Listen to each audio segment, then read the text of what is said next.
Assalamualaikum warahmatullahi wabarakatuh. Salam sejahtera untuk kita semua bosku. Salam NKRI, salam merah putih. Ya, ternyata Ibu Irma Caniago mengakui bahwa demokrasi di zaman atau di era majikannya, yakni Pak Mulyono, itu kebablasan. Sampai-sampai ia kemudian mengungkit atau menyebutkan nama Rocky Gerung hingga menyebut nama Nabi seluruh alam, Nabi Muhammad Sallallahu Alaihi Wasallam. Dan kemudian yang menarik lagi ialah ada dosen dari UNJ itu kemudian diberhentikan karena mengkritik Prabowo. Itu pertanda bahwa ternak Mulyono makin panik untuk dikritisi. Oke bosku, seperti apa videonya? Mari kita simak. Demokrasi di era Jokowi itu malah kebablasan. Kenapa Mbak? Kenapa saya bilang kebablasan? Rocky Gerung bisa mengatain bajingan tolol sama presiden. Oh, kemudian Faisal Assegaf bisa ngomongin presiden macem-macem. Ferry Assegaf Amsari bisa bikin dirty provokator. Kemudian apa namanya? Aduh, kalau dipidana zaman Soeharto lebih parah lagi. Haris Ashar zaman ketawa. SBY teman saya Ferry Juliantono juga di penjara. Waduh, kasihan.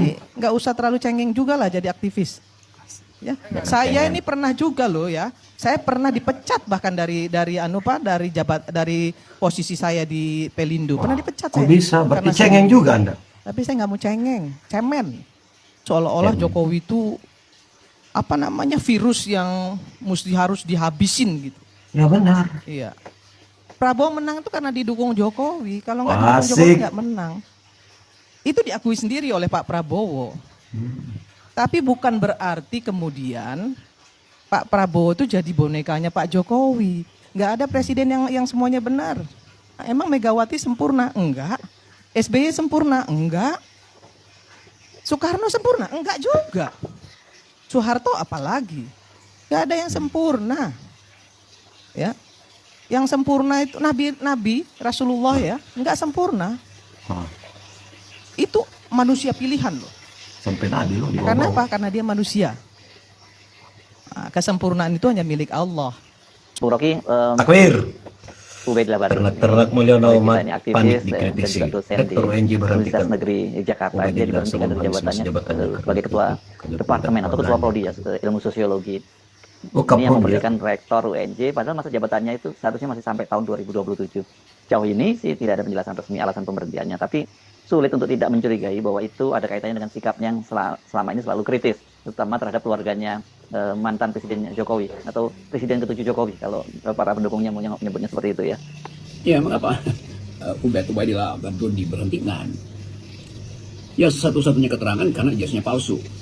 Dua-duanya keterangan karena dia plagiat. Tiga-tiganya keterangan karena dia dungu. Benar. Tapi semua lagi.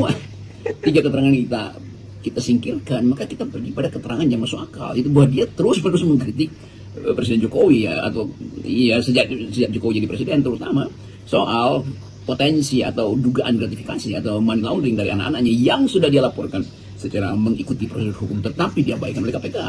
Jadi kita mulai menduga dengan perspektif kritis bahwa Ubed itu seorang kritisi yang basis kritiknya adalah akademis.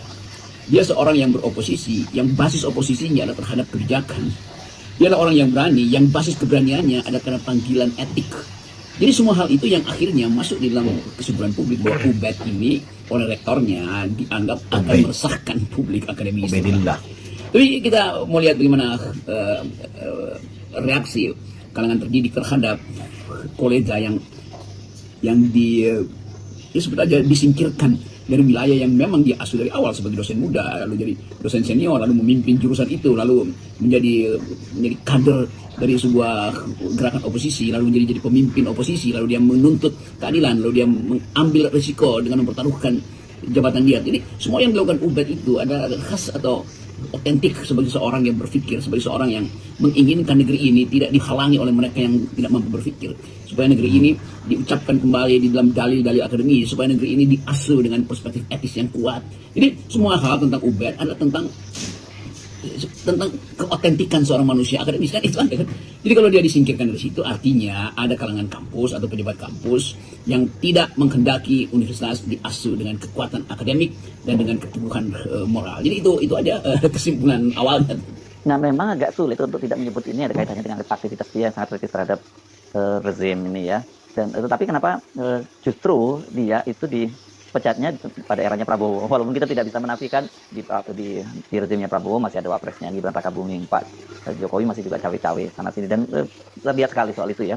Jadi kita bisa memastikan bahwa ini ada kaitannya aktivitas dia sebagai mentor dari para aktivis BEM dan sikap kritis dia terhadap pemerintahannya Jokowi pada rezim Jokowi.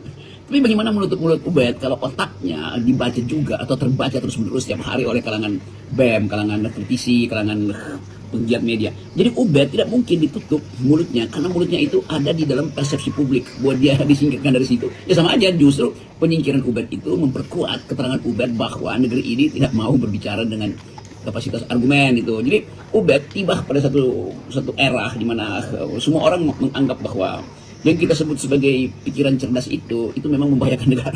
Itu konyolnya kan. Nah, ini pikiran cerdas datang dari universitas. Nah, memang universitas harus memproduksi pikiran cerdas. Kan tugas universitas adalah menambang pikiran cerdas, bukan menambang batu bara. Kan itu intinya tuh. Nah, kita mau kaitkan kondisi akademis kita dengan fakta bahwa dalam keadaan kekosongan ide yang seharusnya diproduksi oleh partai politik, universitas mengambil alih itu. Nah, Ubed adalah proponen yang mengambil risiko untuk mengambil alih tugas oposisi yang seharusnya dilakukan oleh partai politik dengan akibat dia disingkirkan.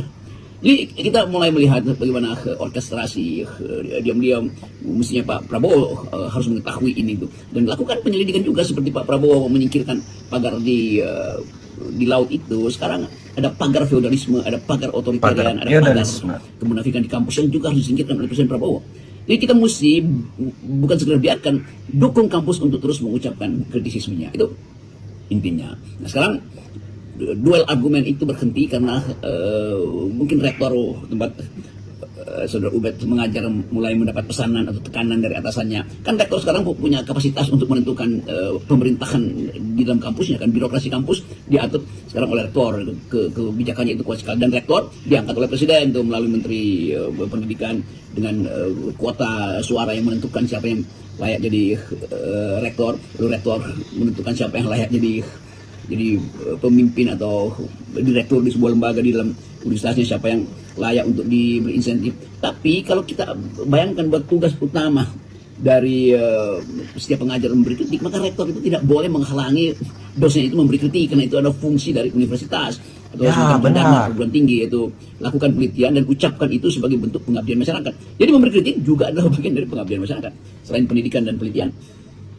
Pemberhentian Ubed ini saya kira nggak boleh dianggap sepele oleh rezimnya Pak Prabowo itu. Apalagi sekarang ini kan muncul ketidakpuasan secara luas di kalangan dosen karena rupanya tunjangan kinerja mereka ini selama 5 tahun di eranya Pak Jokowi itu belum dibayar. Angkanya sampai 8 triliun sekian gitu. Dan tapi sekarang pemerintahnya Prabowo kan juga agak kekurangan anggaran ya, karena juga ugal-ugalan infrastruktur di eranya Jokowi, dan itu hanya bisa dibayar kalau nggak salah 2,5 triliun gitu. Dan ini kan bagaimanapun juga menimbulkan kekecewaan di kalangan para dosen. Beberapa hari ke depan akan ada demonstrasi dosen-dosen se-Indonesia yang menuntut insentif itu terhadap kedudukan dia sebagai dosen itu, apa namanya itu, tunjangan apa istilahnya itu. Yang jelas ada keinginan dosen-dosen ini untuk menuntut hak mereka yang sejak mungkin 5 tahun lalu itu dijanjikan oleh Jokowi dan nggak dipenuhi itu tunjangan. Nah, saya tidak menghafal istilah itu. Jadi prinsipnya dosen-dosen ini marah pada negara, marah pada kekuasaan yang melupakan janji mereka untuk merawat daya beli atau sebetulnya anggaran pendapatan dari dosen-dosen ini. Jangankan kalian, wahai para ternak yang tak punya otak, dosen pun dibohongi oleh majikan kalian. Kata Rocky Gerung, bukan kata saya loh. Aduh, ternak gimana nih, kalian makin panik sepertinya. Sedikit-sedikit ada yang kritik majikan kalian kayak gini, ada bahkan ditangkap. Aduh, koplak. Ya bosku, tanggapan kalian di kolom komentar. Assalamualaikum warahmatullahi wabarakatuh.